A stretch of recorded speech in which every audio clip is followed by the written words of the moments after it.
Hello বন্ধুরা, good morning. কেমন আছো তোমরা সবাই? এখন সকাল 10:15 বাজে। যাবো কাকার কাছে, দাঁড়াও যাবো, খেয়ে নাও দুধটা। তো আমার মেয়ে তো স্কুলে চলে গেছে, সকালের কাজকর্ম সব কিছু আমার কমপ্লিট, রান্নাবান্না। এখন দুপুরে রান্নাবান্না করব। আর এদিকে আমার পুচকু উঠে গেছে একটু আগে, এখন ওকে আমি দুধ খাওয়াচ্ছি। এই যে বাবা, টাটা করো।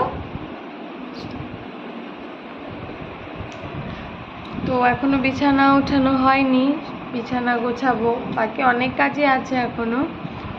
তো মেয়েকে স্কুল পাঠানোটা নিয়ে একটা খুব বড় টেনশন থাকে, তো সেটা হয়ে গেছে।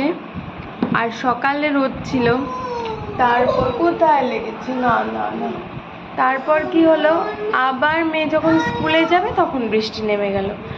আবার সেই বৃষ্টিতে আমি ওকে স্কুলে দিয়ে আসলাম। আর তো আবার দুপুরবেলায় আমি চলো।